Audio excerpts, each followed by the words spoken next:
Hey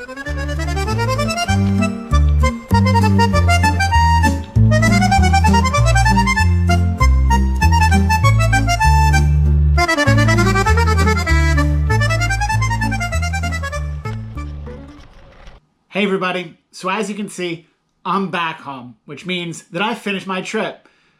That means we have to get into our final recap, so let's go. Starting off the final stretch, almost Key West. Let's do this. So I had actually been pretty rested at this point. I got to stay with my brother and his family for I think a little bit more than 5 days, and that was the longest stretch I actually had to relax. So I was feeling really good going into this. The thing that I had going for me for this was that the weather was holding up pretty well. The weather wasn't too hot. I didn't have a headwind. I had kind of a side wind, which wasn't really necessarily helping me, but it wasn't really hurting me either. And on top of that, I was getting excited getting into my last stretch. So I had all the motivation and all of the rest to really make some really good efforts for the next few days. Now, getting out of West Palm and leaving my brother's house, it took me over the bridge over the Intercoastal Highway and onto Palm Island. And if anybody's been in this area, you know this is probably one of the richest, if not the richest areas in all of the United States and probably the world at this point. These houses were amazing, absolutely absurd to see. They were basically all palaces. I think I spent so much of the time just thinking about what somebody had to do or how much they had to make to even be able to think about getting some of these houses. The other time I was just really enjoying the scenery. It was an absolutely beautiful stretch. If anybody was passing me in cars, it was obviously at such a low speed, so I wasn't worried about it. Having these beautiful homes on one side and having the southern Atlantic Ocean on the other, it was an absolutely gorgeous scene to be riding through. One of the things a lot of people were saying to me before the trip or even during the trip was, oh, when you get to the south, it's going to be so hot. It's going to be so much worse than up north. And really just confirming this, going through this part of Florida almost to the end, it was not hotter than up north. I really felt like once I got further south, yes, it was hot, but there was something about it, the breeze coming off the ocean, that just really cooled a lot of things down. And I felt like the only difference in heat or uncomfortability was the further I got south, the more intense the sun got. So that was kind of an issue. But the heat itself didn't really get to me as much as some places up north, especially Virginia. Now, this area I was going through was less residential, and it was more of a tourist area. There were some hotels and some golf courses. And it was more open. And whenever there was open area in Central or South Florida, you're going to see these huge lizards. I mean, I just can't fathom living in an area where you have reptiles the size of, like, my leg. Look at this guy. He's huge. But it's just funny to see. It was something different for me. Another thing I was noticing on this ride was the foliage change again. It got way more tropical even than what I was seeing in Central Florida. And it was absolutely gorgeous. It felt like I was just riding through something out of a magazine when I was going through some of these roads. It was absolutely gorgeous to just see all of this greenery, all of this tropical foliage.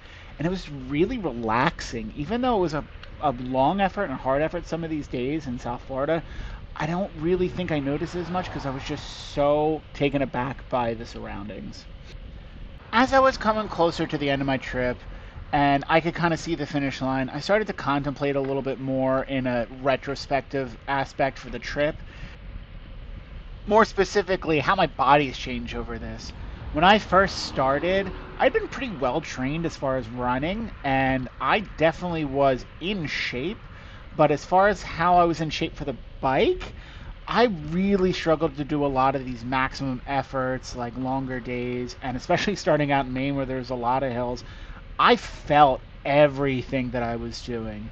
Now that I was way further along and I've been doing this for so much time, these longer efforts really felt like nothing. I didn't have as much climbing, obviously, as far as Maine, but my body just felt like not even quite adapted. It just felt so regular to me. The days that I wasn't riding felt so off compared to the days that I was riding. Another thing in line with that, I know I was talking about kind of the heat just a little bit ago, but just how I was able to do a better job of my body being able to retain some of the hydration that I was doing. I did not nearly feel as bad about water aspects. A lot of the times in Maine, I ran out of water and I was really terrified, and I kept feeling like I had to find water everywhere I was. Whereas as I got further along, yes, I definitely needed to stay hydrated, but I wasn't as desperate to look for these things anymore. One, because I had a better strategy, and two, because I felt like I was retaining it better. On the food side as well, I felt like I was craving different things. When I was up north and the weather was a little bit cooler, I definitely found myself going towards sweets. I was definitely trying to find everything that was like chocolate or peanut butter I could. Whereas down south, I definitely started gravitating towards more savory things, more salty things. I don't know if that was necessarily because of something that my body had changed. It was just something that I noticed was definitely a trend. Getting back to the present video, my goal for this day was a pretty long day, but pretty typical as far as what I've been doing for this entire trip. I was going from West Palm to try and get to Miami or even a little bit further. So for this, it meant about an 80-mile effort, which in the beginning, like I said, would have been quite the effort, but now it was just pretty normal. For this entire trip, I was averaging roughly 70 miles a day, so to add about an extra 10 wasn't too big of an ask. Now, as I'm going past the intercoastal waterway here, you see on the right that they're building up looks like a seawall. And I've definitely noticed that in a lot of different places. It's definitely one of the more visual aspects that you see of climate change. And talking to a lot of people, they were saying, yeah, the flooding has definitely gotten a lot worse in this part of Florida. Now here, I'm roughly about halfway of what I'm going to do for the day. So I think I was about like 35, 40 miles in. So I'm going through a little bit more of the neighborhood areas. I got back to the mainland part of Florida off of the little barrier island I was doing. So at this point, I'm looking for somewhere to stop. I'm not desperate. Like I said, I was getting a lot better of being in tune with my body and not getting to the desperate point of trying to find water or food. And with that and a little bit past here, I got really, really lucky. So just past this residential point, I found what was called La Bottega Cafe. I stopped because it just said that I had coffee and I was looking for something really quick to get some caffeine in me and maybe something bite to eat. And it turns out it was an actual Italian owner. So I had a long conversation with him and some of the clients in Italian. And he recommended me a tuna sandwich. And I'm not really big on tuna, but it was one of the best sandwiches I had in a long time. There he is. So if anybody's in the Fort Lauderdale area, La Bottega Cafe, highly recommend. So at this point, this is Fort Lauderdale, and I always kind of thought of Fort Lauderdale as, I don't know why, but like a smaller city. Some of the places I've been to before is kind of the reverse, where I think they're bigger, I get there and they're really kind of intimate. But this was a really, really developed part of Florida that I wasn't expecting. The size of some of these buildings for not being Miami. This is definitely somewhere that if I were to go back to this part of South Florida, I would definitely want to check out. I was really intrigued by the area and it looked really nice. It was slightly congested riding the bike around, but it's definitely not the worst place I've ever been to. And I had a pretty easy time getting through the traffic. Like you see, no one's really flying by. It's a little backed up and people are driving a little chaotic, I guess. But I didn't ever at this point feel that I was in any danger. So here I'm about 10 miles north of Miami, and I did want to talk a little bit about the overall like safety in traffic and with bike infrastructure, because there's a few things coming up. In this video right here, there's a clip coming up, and I talk about the cars being a problem a lot of the time, but it's everybody. It's just the whole culture of it. You're going to see an example of when somebody that's on a bike is actually the biggest problem and could cause injury to themselves and to other people. So we have this guy riding on the opposite side of the road on a pretty busy highway that is so bad that we need to do a better job, everybody, of finding a system that works and respecting everybody on the road so that we're all safe. And that's why so many of us are asking for better infrastructure with bikes, so that we do a better job of not only having something for ourselves, but we're not obstructing the traffic for cars, right? We don't want to be involved with them just as much as they don't want to have to deal with us. So the more that we can separate that, the less of a conflict there is, and the less there's a chance for something really, really bad to happen. Unfortunately, I've heard a lot of that happening recently, and I'd really like to see less of it happen. Now I'm going through downtown Miami, and it was definitely a lot of traffic. Again, I was kind of used to it at this point, and it's not high speed, but it was pretty chaotic. The reason why I think it was extra chaotic here was there was a lot of people out. It was a lot of Venezuelan people. They had the Venezuelan flags and their jerseys on, and I was wondering why that was going on. I never actually looked it up, but I did remember that there was recently an election in Venezuela, and it was a pretty contentious one, and I think that was more of a protest movement. So there was a lot of people that were out that day, either, I guess, protesting or celebrating. I'm not exactly sure, but it caused a lot of traffic here. So I'm coming to the end of my day here, and anytime that the end of my day coincided with being in a major city, I was never really keen on doing the camping thing in urban settings, and there's a few reasons for that. One, it's really hard to find a spot that I'm going to even be able to sleep. In an urban area, there's just so much going on that if I did even find somewhere, it would be a really chaotic area. On top of that, from a safety standpoint, if I'm in an area where there's a lot of people, that means there's just more of a chance for something to go wrong. So in urban settings, if I get stuck there and I can't get out past the city, most likely I'm going to try and find a hotel, and that's what I did. I posted up in a hotel in Little Havana, had a great night's sleep, was ready the next day, but of course, in me fashion, something had to go wrong. Forgot something again. It wasn't as bad this time, but almost there. I'd forgotten my wet biking clothes. Luckily, I was only about 2 miles in, and I did get breakfast over on Calle Ocho, which is the main section of Little Havana. Had some awesome Cuban coffee and a sandwich. So even though I had a little bit of extra mileage added, it wasn't too big of a deal. Now this stretch, this was shown on my maps as a completely independent bike route. And what I'm seeing here looks great. It's definitely separated. It's definitely comfortable. The road, the bike road was a really good surface. But as I'm coming up here, and I would find that wouldn't stay the case. There was so much traffic that had it completely blocked off. So I was forced to go onto a main road that had no shoulder. And when that happens, I don't got a fucking choice. Yup, I'm gonna have some conflict. What did I just say about separating us from the cars? That's what happens. For the rest of this section just south of Miami, I felt like I was always weaving between the major road and whatever bike path they had left that wasn't under construction. It was looking like you could tell that they were doing something, and that sometime soon you were getting more of a developed path. And it was really cool to go under that High Line train line. That's definitely one of the better setups I've always seen with bikes. But where it's at right now is pretty difficult.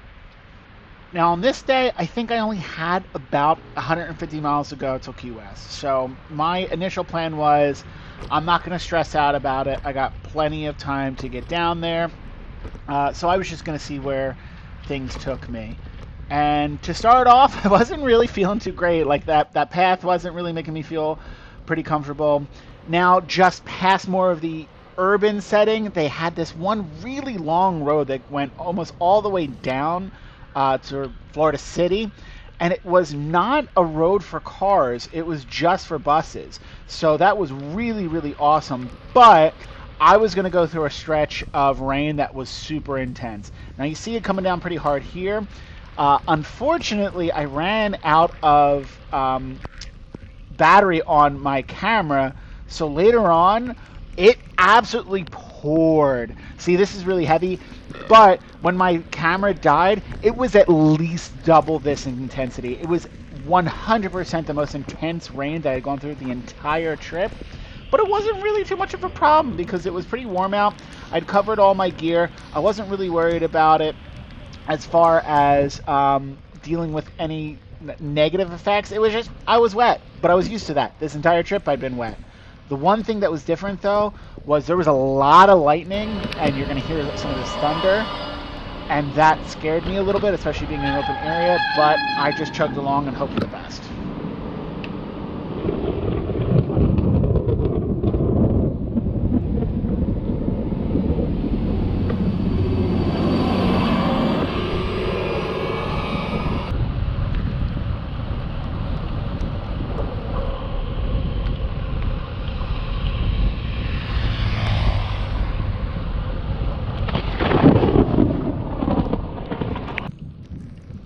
Wouldn't be Florida if I wasn't expecting a few really crazy, intense, short thunderstorms. So I guess that's just what you get when you go down there.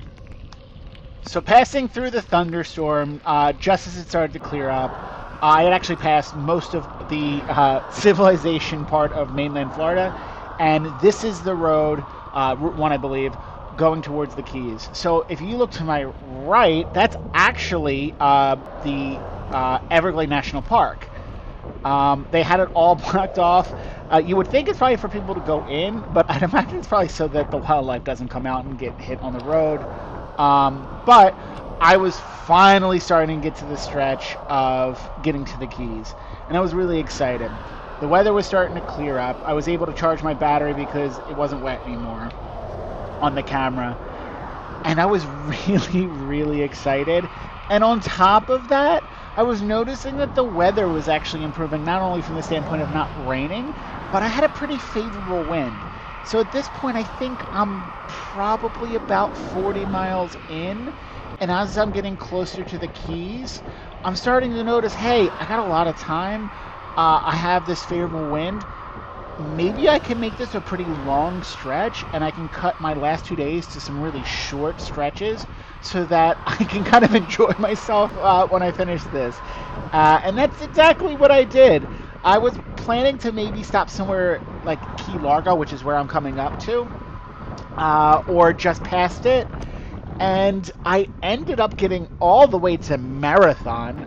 It was, and we'll talk about this later, it was my final 100-mile effort, which put me at 9 days that I had a 100-mile effort or more, which if you told me I was going to do that when I first started this trip, I would have said maybe one time, possibly two. 9 times, I didn't think I was capable of that. I've really surprised myself this entire trip as far as some of the efforts that I was able to put in. But here we are finally on Key Largo. I was super pumped to finally get off of mainland. And the one thing that surprised me about the entire Keys was it was way more developed than I thought it was.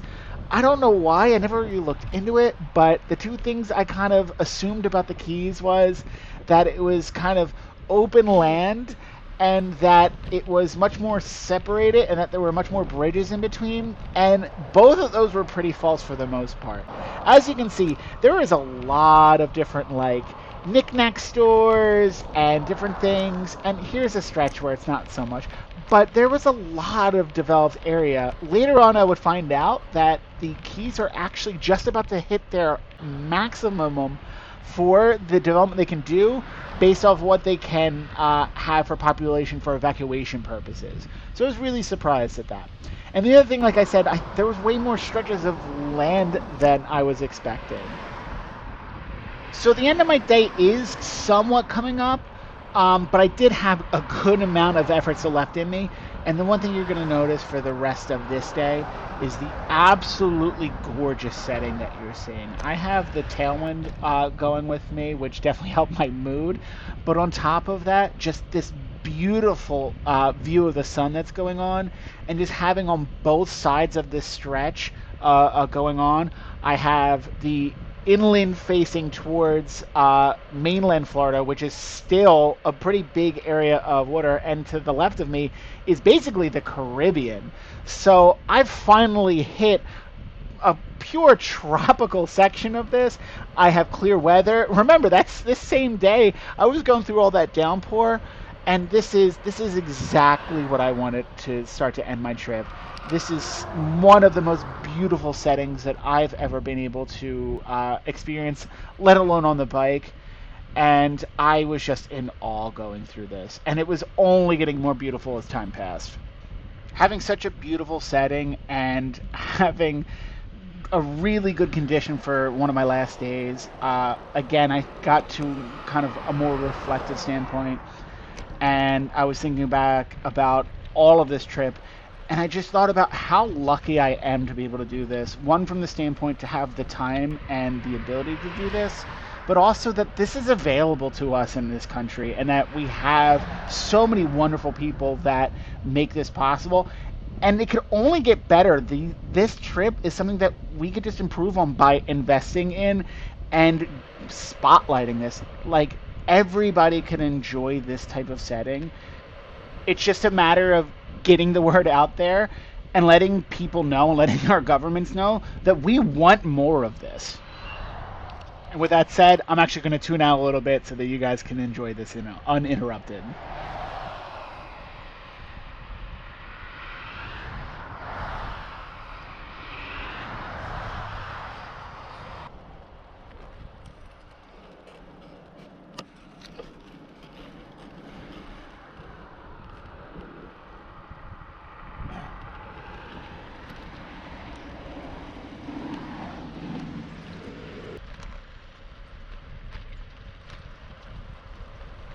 Coming up on your right.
What a view, right?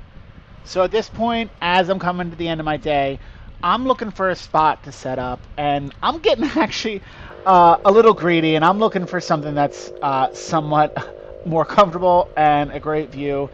And I couldn't have been any luckier. I found an undeveloped part of one of the nicer keys, and I popped in and got one of the most beautiful views ever. All right, before the sun goes down, I want to show you where I'm camping tonight. Look at this. Look at this. I got this palm tree, this moon over there. It's only fitting that my first night camping in Maine was an absolutely gorgeous spot, and my last night camping in the Keys is just as beautiful. Wow.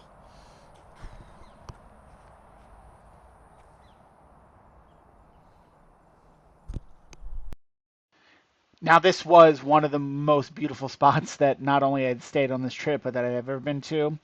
I didn't actually sleep that well.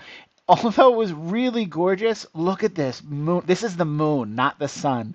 It was so bright all night that it was really, really hard to sleep. I didn't actually really sleep at all. But I didn't really care, honestly, that much. I was just so in awe of the surroundings that I just took it in and enjoyed it. So I got to relax and enjoy the sunset and that scenery, but I didn't get to really sleep. But it wasn't that big of a deal. So because I was able to put in the long investment the day before, do the 100 miles, I only had about 70 miles left, and I had 2 days to do it. So that meant that for this day, I only had to do roughly 32 miles to get to my next stop, which was with Tim Tedesco and his wife. Tim was a graduate of Gloucester High in '89. He was one of the first people to reach out to me when I first started this trip, saying that he had a place for me to stay. So that was definitely a motivator to have a good, strong day and to have a shorter day this day. But I kind of saw this coming, and it's another reason why I had the longer trip before the day before. I got a headwind. And with the headwind, it was going to be way more difficult, especially now that I'm in some of these sections like here. This is a 7-mile bridge, which means 7 miles of uninterrupted wind in my face. It was absolutely gorgeous, but again, it was such a slog. The other thing was, even though the traffic isn't super crazy here, some people were a little bit more inconsiderate of me being on the road, and the shoulders, because there's nowhere else for it to go, there's a lot of trash there. So I had to be pretty careful about the riding, and I was much more sun exposed, and I had a little bit more effort, so I had to be a little bit more careful about hydration and food. But overall, knowing that I only had a much shorter day for this day made it a lot easier to slog through. And here, I stopped to see if there was something to drink, like a vending machine or whatever, and there really wasn't. But look at this. This is just a pool off from the road. This isn't a state park or anything. This is just somewhere to stop. And it's just so amazing that I'm in an area where that's available to me. So at this point, I didn't have too much left in my day for today. I got to end a little bit early, and you'll see some video and some pictures in a little bit. But I wanted to talk about Tim Tedesco and his wife a little bit more. They invited me in with open arms. They were so courteous and accommodating. They were sweet people, and had some really good deep conversations with them. Tim, having been from the area and knowing a lot of the same people I grew up with, he was a really intelligent person, and his wife Donna was a fellow educator, and honestly she gave me some really good perspective on the career that I have taken, and her having such wonderful expertise. It was really nice to hear about the opportunities I could have in education, and from somebody that had been through it. I really respected that, so I was really encouraged by that. So to Tim and Donna, if you're watching this video, thank you so much for your stay. Not only just having somewhere to sleep, but your time and your food. Oh, it was so good. Thank you so much. So here is a picture of the wonderful couple and the amazing Gandhi too, their dog. He was so sweet. So to Tim and Donna, thank you so much. That old Gloucester spirit coming through again. Thank you. So here we are, everybody. This is the final day. I had to bike out from Tim and Donna's because it was actually a little bit further in than I was expecting for the keys. It's one of the longer keys rather than from width standpoint. So I had an extra 4 miles to go through, but it was okay. Again, I was dealing with that headwind that I was the other day, and there's definitely still some of that sun exposure, so I had to be a little bit more careful. But thanks to the wonderful hospitality of where I had just left, and their really good advice, not only for going up to Key West, but also Key West itself, I was able to find a really good coffee shop in between. That was definitely one of the more clutch areas for a rest and some caffeine. And you know me, I'm a caffeine addict, so again, they were even helpful when I had left. And here, with just about 30 miles to go to finish my trip, I don't think I could adequately describe exactly how excited I had been. This entire trip was an amazing experience, but it was tough too. There was a lot of suffering that went on. You guys were there for that. There was some really good times, but there was some really, really bad times where I felt really lonely and I felt really uncomfortable. And to know that I was finally getting to a culminating point where I could say that I accomplished something, that all of that meant something, that I could finish something, I quickly felt the excitement in my legs. I might have been tired, I might have been dealing with a headwind, but there was like a physical happiness that my body was experiencing to know that in just a little bit's time, I'd be done. I'd be done to relax, but I'd also be done that I accomplished something and that I did something that not many people have ever done. I was also really excited to celebrate that accomplishment, to have the opportunity to go out and really do something for myself and to share that with my parents who were coming. They were coming the next day, but they were coming and I was really excited to see them. And I think it finally felt real. This entire trip, I knew that I was working towards something, but it didn't feel real until I started to see that civilization at the end of this, that it opened up and I saw that I was getting towards that end. I was seeing Key West actually on signs. It was real. The end was real. This whole journey was real. This entire trip, one of my most valuable and useful tools has been my GPS, my map. And the entire time I'd look at it and I'd do number calculations in my head and I'm looking at the total distance and it's 2,700 miles and 100 miles to here and 200 miles to this destination. And here I'm looking down at my map and I only see miles left. Not tens of miles, not 100 miles. Miles. Something that I could walk. I could just do that on my own, and I am just finishing up 1,000-mile stretch and there's basically nothing left, and I can't believe that I was able to do that. I'm coming up here on the coast and there's just so little distance between me and one of the biggest things I've done in my life. And if I'm going to be honest with you, I actually had to stop for a little bit because I had to make sure the music was just right. This entire time I was listening to podcasts and different music to pass the time. But if I was going to end this, I needed the perfect jam. So I actually stopped for a little bit and tried to find some different songs. I'm going to be very honest with you. I don't even remember exactly what it was, but it was definitely upbeat. It was definitely high energy. And I was ready to finish this off strong and absolutely joyous. Even though I probably didn't eat as much as I needed to, and I probably needed a little bit more water, I wasn't hungry. I wasn't thirsty. I was just ready. I was ready to do this thing, ready to end this thing, and I was ready to touch that buoy. And all that excitement and all that pent-up energy and all of the effort that I have been working towards for days and days and multiple months, it all would finish with a pretty anticlimactic situation. I should have known better.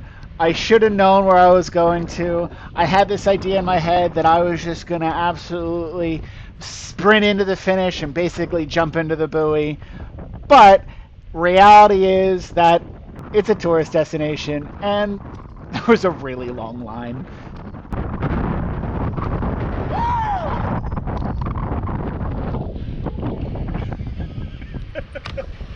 Even though it wasn't the ideal movie finish, it didn't dampen my spirits at all. I was super excited to have accomplished something really, really major. And on top of that, to add to it, I had a wonderful experience that there was like 5 different Italian families that were right behind me. So it added to the joy of it to share it with people that shared my culture. And most of all, to share it with my parents who came and were so proud of my accomplishment. And I wouldn't trade that experience for the world, sharing it with them. Now that that was done, it was time to celebrate me a little bit. So I went out and with the advice of Tim, I went to Origami Sushi, and it was absolutely some of the best sushi I've ever had. After that, I went around to some of the bars that were in town. This is Sloppy Joe's, which is one of the more famous bars on the island. I was laughing the entire time. The band was playing the craziest mix of music, and me and the bartender kept just giving each other looks like, what is going on? But I definitely had a great time. Key West is just one of those special places where everything kind of slows down. Everyone's in such a good mood. Everything just feels accessible and fun and welcoming. And I would definitely recommend anybody with the opportunity to go there. And I would love the opportunity to go back. A nice little culinary surprise breakfast the next day. Cream chip beef. This is such a weirdly specific, like, South Jersey, Pennsylvania thing. It was really weird to see it in Key West, but I was excited. And finally, got the chance to jump in. Let's go. Finally jumping in. I actually didn't go in any of the water, even when I was in North Carolina. I really, for some reason, just wanted to wait till I got to the end. And with my parents here, we actually got to ride around a little bit with them on their electric bikes. And this was just so funny. And it was such a good experience to share with them. I'm not going to narrate anymore. I'm going to let you just listen to this chaos.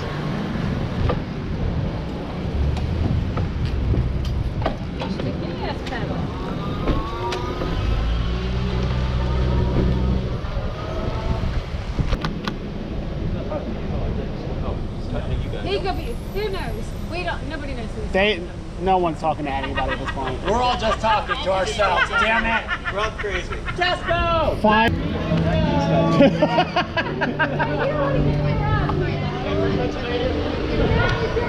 South Jersey, so yes.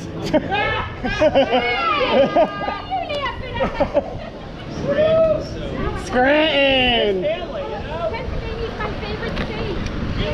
We have a place in Lake Wallenpaupack. I love it. Oh, wow. How do you like that? I love it. Do you? Except that when it was nice to go to school and went back to visit family. Greens go! I love It's not my people this time. Oh, okay. We're talking up here. No, I'm not talking about you. You will be. Name to here. Okay. So Wow. we had to pick him up because he didn't want to ride back. You rode your bike? Yeah. Bicycle. This thing? This one, yeah. Holy shit, that's from Maine. From Maine. Okay. You should have went further. You get the cuckoo bike. He does get the cuckoo. Did you see the bike. parents? Of course I got the You're cuckoo. really getting a kick out of this. We're not cuckoo, we got electric. That's No, we didn't know who they were. We just met them at that moment. But, as always, wherever you put me or my mother, we're going to make friends, and my dad's going to make some kind of wisecrack. So, very typical Russo fashion. My time in Key West was coming to an end, and my parents, thankfully, were coming to pick me up, like you heard in the video. I did not want to ride back, so they had actually brought their RV down. We were not allowed to bring the RV into Key West, so they parked it just off the island, so we had to ride back. So it was a really good experience to be able to share the time with my mom and dad, like I said, just riding bikes. Basically sharing the experience I had for this entire trip in a little microcosm of it, and they were just so happy. It was great. They took me back to stay 2 nights in Key Largo in John Pennekamp State Park. So the first day I went with my parents and we took a little glass boat ride to go see the coral reefs. I really liked it, but I didn't feel like I got enough out of that, so I actually signed up for the next day and I did a snorkeling event. So this is my footage from the snorkeling. To talk a little bit about what I saw there, some of the things I got to see were the coral reefs, which unfortunately are like 90% dead, which was really devastating to hear.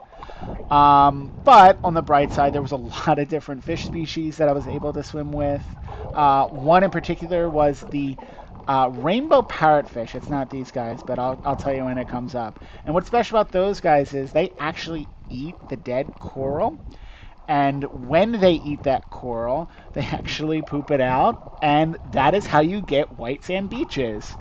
Each rainbow parrotfish is able to make 2,000 pounds of sand a year. One fish, 2,000 pounds. So they're pretty important fish.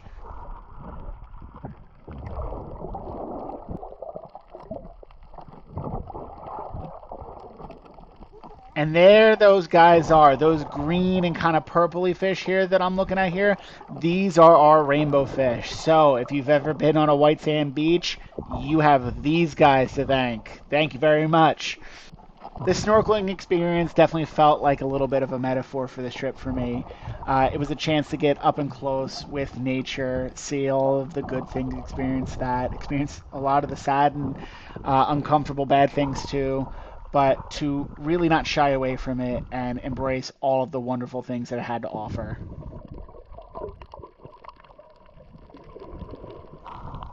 And right here, you're going to see it. Here comes that sand. There it is. They're making sand.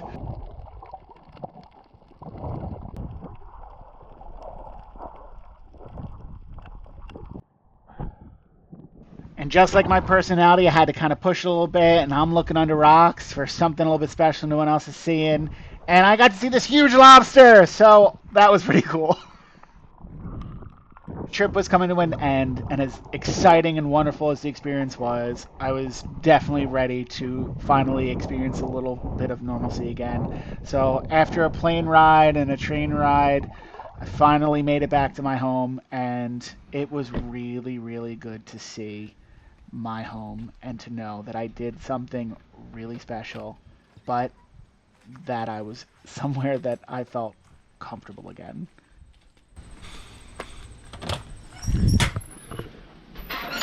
And we're home.